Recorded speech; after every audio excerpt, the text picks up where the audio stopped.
Hey people, Seth here. Welcome to Needy Streamer Overload, the game where you're both the problem at any given moment. The worst part about this game is you have to talk to a woman.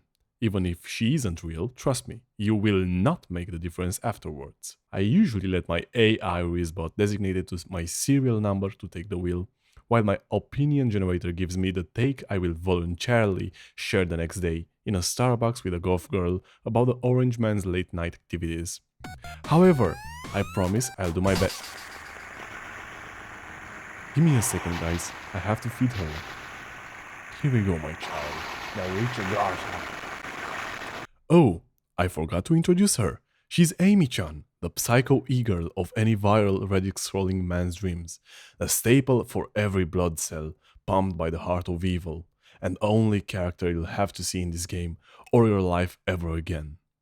Like everyone else, she wants something, and then some more. Fame, numbers going up, and the perfect boy wife. You are the perfect boy wife for her. P-chan, the P standing for either pussy, pneumonia, or perfect, like my morning when I have no kids to get to school, no work to do, and no woman to talk with, just like in the Bible. No eyes of my entire bloodline on me, just me, K-Angel, and telling her she should disconnect her internet cable from her computing unit, a metaphor for removing her nervous system's connection to her brain. As you can see, I am playing the long game. This is her alter ego, Anita Max Angel.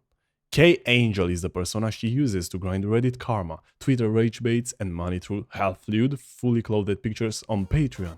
And get this, she streams too. You will probably enjoy your time playing this game. It plays like a visual novel, but better. And if you're at the impossible age of over 18 and less than 25, then you might even relate to this demon spawn. Even if she... Even if she can will take... Even if she... Even if she can will... Even if she can and will take your dopamine and quickly use it all as her own. Now excuse me, I need to edit my video about a 1960s medieval futuristic furry survival game with complex war mechanics and history inspired by the Mongolian widow clearers. I will let my co-host take the lead. If I had YouTube rap set up right, I'd show 27 hours a day watching K-Angel streams.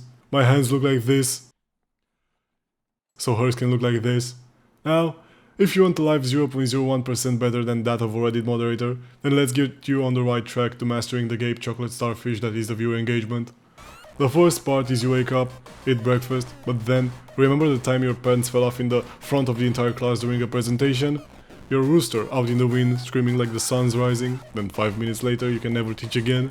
Yeah, time to spread these info streaks online because that's the good shit right here.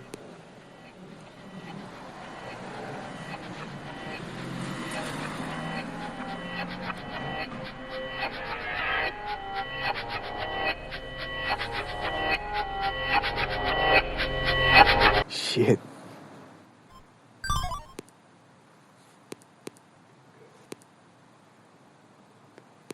And that's about it, really. This is how ame-chan gets ideas for her streams. You have 3 phases each, noon, dusk, and night. For the first 2 she has quite a few options, like sleeping with you or taking drugs, which both skip 2 phases, or something even worse like browsing Twitter to farm the hate-watching community, or make her touch the grass.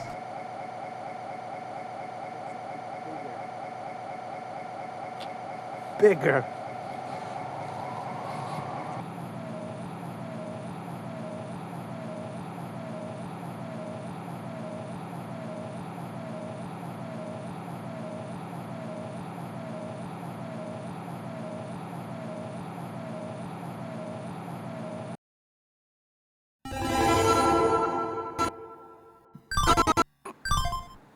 Is your Ethernet cable connected? Is your Wi-Fi running? Can you feel it? The whir of fans all across the globe, the silent hum of every electronic device. Are you ready for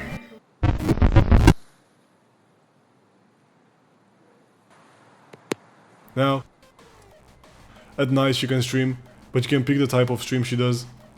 With all that being said, I do not underestimate her mental underpowers. She may be a kawaii baka rainbow sprinkles angel, but she, like your mom last night, can bite, but this time in a worse way. How you may ask? Well, allow me to show you.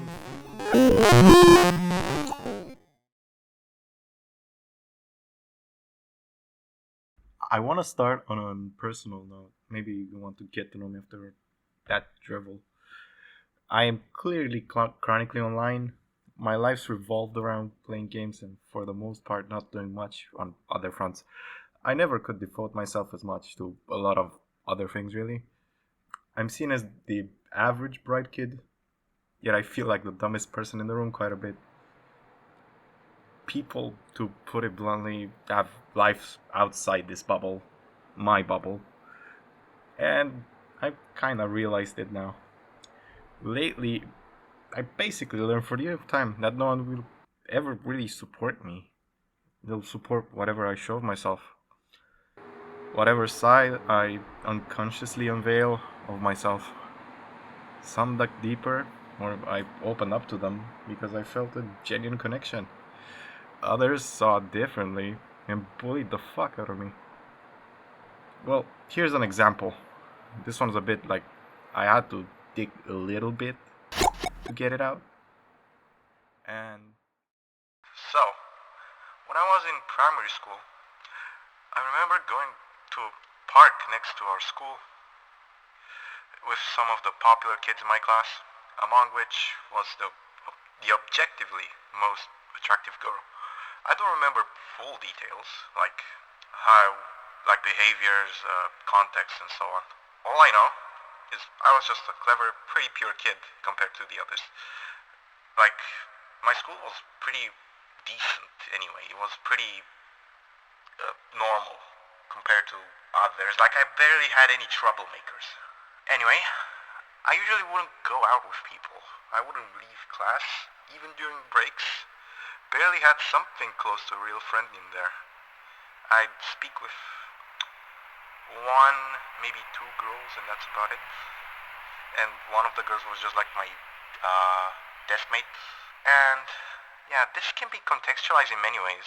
And maybe I should give the context, but I really can't remember it, and I want to wrap this up quick. At the park, for some goddamn reason, from one of those bridges between two of the big forts, right? That girl full on spat in my head. I should have been mad. I really should have. That would have been the right thing. But I legit didn't even compute it as a bad thing. And I thought we're kids anyway. We did stupid bullshit either.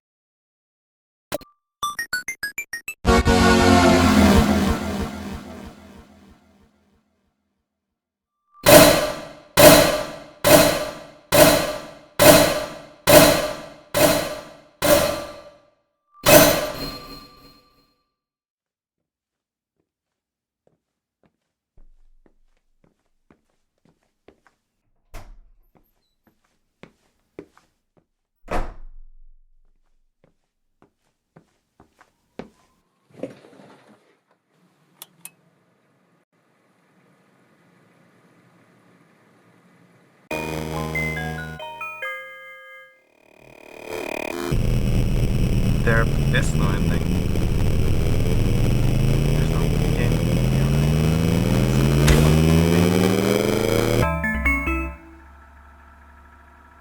There was only nothing to begin with.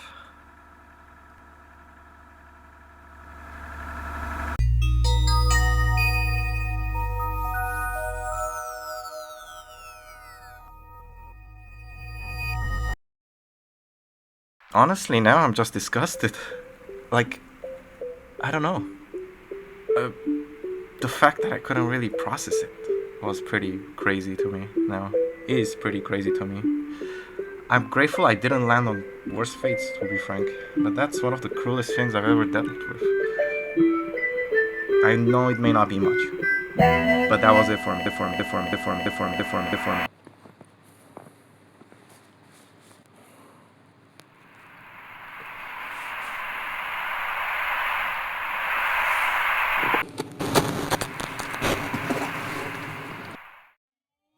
it just never internalized properly too, as I said, until after a few stages of my life.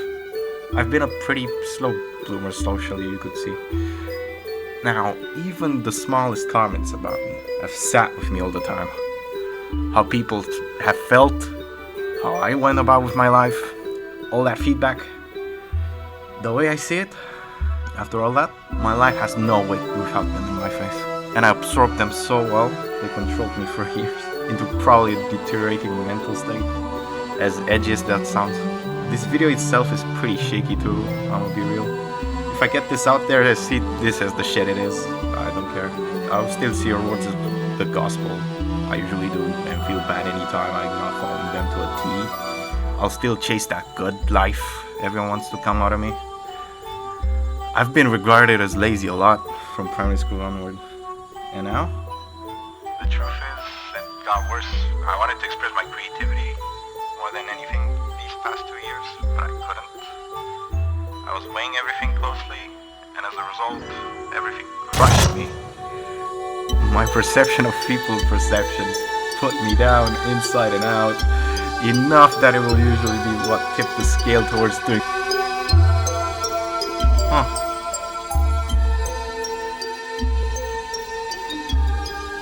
You know what, for most of you who stuck by, I'll cut this even shorter.